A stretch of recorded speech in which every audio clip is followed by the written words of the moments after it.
been a long time since I've been on YouTube video. Very long time. Not on here to talk bad about anybody, but I am on here to make a statement. As of the past 2 weeks, I started to, actually it's been longer than 2 weeks. I started noticing signs of this kind of shit every single day out of the hospital.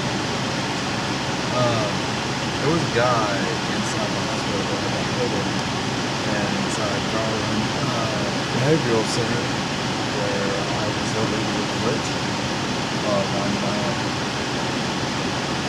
I was illegally diagnosed. I didn't think I know. I'm in shock of what I put together today. I should put it together about that. I didn't piss me off. I'm already pissed off enough. I can't lose my temper. I can't beat the shit out of one of these guys. I get that I lived a horrible life. I get it. I've done some very, very, very bad things.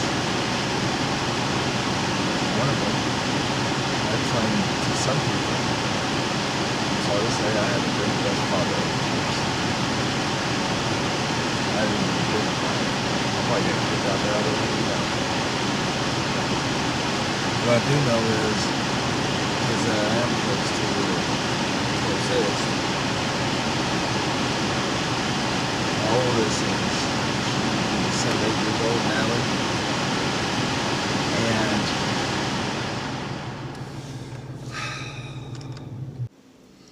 I have missed her birthdays for the past 2 or 3 years because I'm too ashamed to show up. Too ashamed to try to be a father. I feel like I don't know how to. Like, I need a brochure.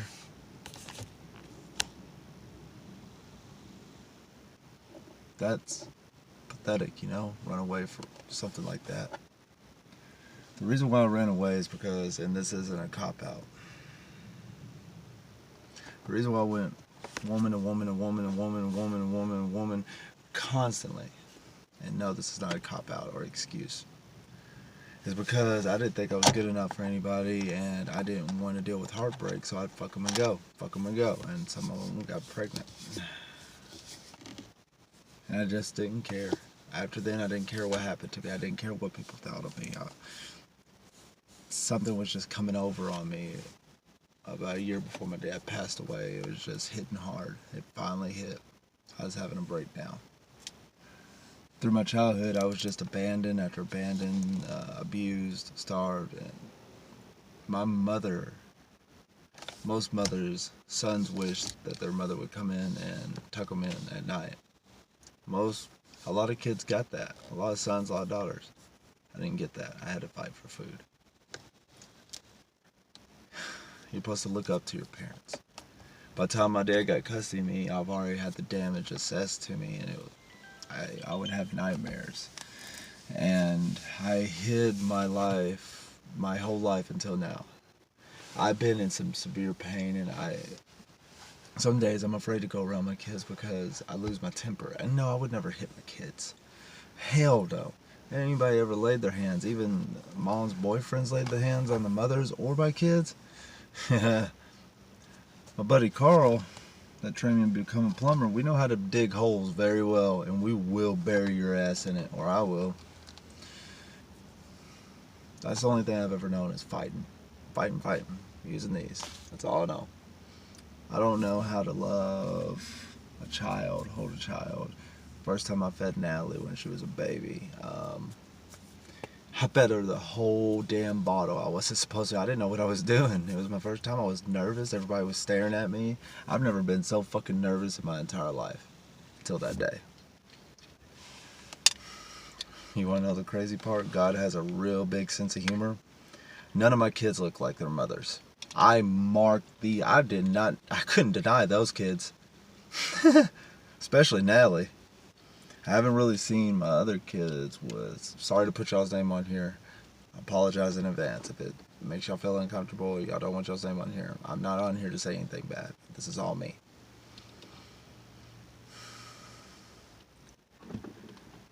I didn't see this coming. This whatever I've been on, whatever you want to call it.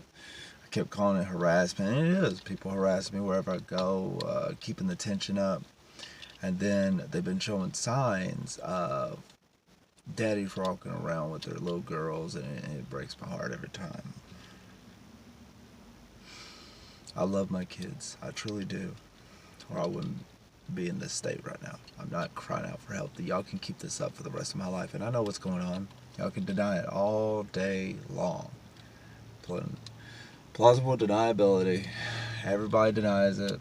You're just one person. Your father passed away. You saw him dead in the house. You live in the house. He had a nervous breakdown. He went mental. There you go. Easy excuse.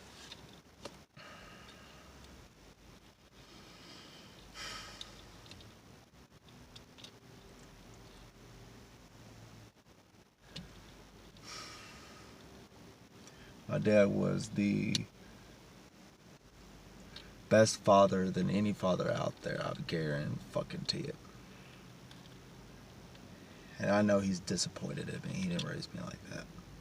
My dad sacrificed his whole entire life after he got custody of us. He fought tooth and nail, spent every last dollar, ate out of cans, working at the sheriff's department, come home and eat hardly nothing. He'd starve before we would. And he gave it all. He wouldn't even meet another. He died alone without any woman in his life because he didn't want it to interfere with us. All he needed was our love. That's what he told us. All he needed was us. And for many years I argued with my dad, told him he was wrong. He was always wrong. In a way, no he wasn't. He was always right, and I should have listened to him. I yelled at my dad all the time. Y'all want to know how pathetic I am? Behind closed doors? How much pain I was in? My father was in a fucking wheelchair, suffering every day for nearly 10 years. I tried my best to take care of him. And all I would do when he'd get on my nerves, I'd come out of my room yelling at him, calling him a piece of shit, saying he's worthless, yada yada yada. And he'd just sit there and smile. I love your famous ash chewings, John. I could use one of those any day. And it'd burn my fucking ass. Pissed me off. He was the one person that could get underneath my skin like no other. He could say hi, and I'd pissed. I didn't realize until after he died the kind of man he was. I wish I would have realized it sooner. We got in a big argument when I came home on lunch from Fixer Company Plumbing. And I made him a leftover plate. And he had his underwear off. I'm responsible for his health, and I jumped his ass because I told him I could be put in jail if you're not properly taken care of, Dad. He just looked at me, so that burnt my skin. I went off on him. I said, "You're a piece of shit. You are just the worst of the worst."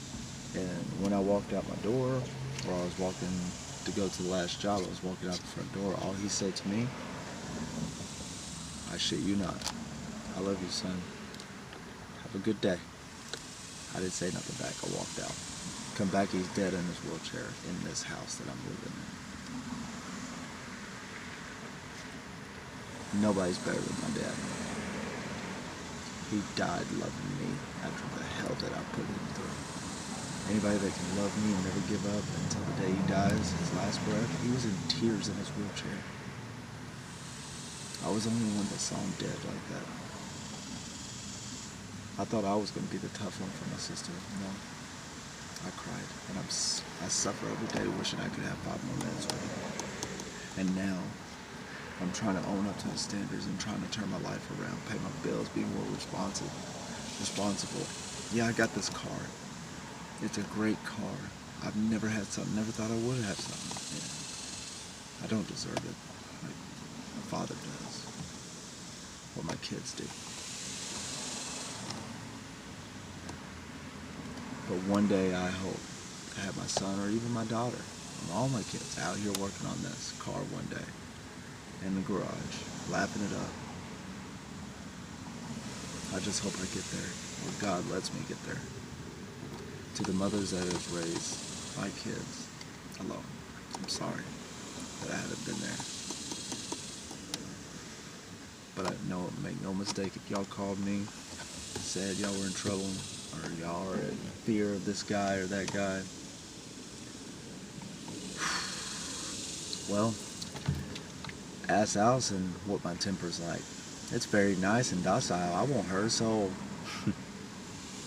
Fucking test me and touch my fucking kids, motherfuckers. I'll bury your ass into the ground. I know how to do that. Love all my kids. To the mothers, thank you for being stronger and more powerful than me. I'm still learning and I'm gonna get there. I'm not asking to wait around. It's not an excuse. Y'all have a good day.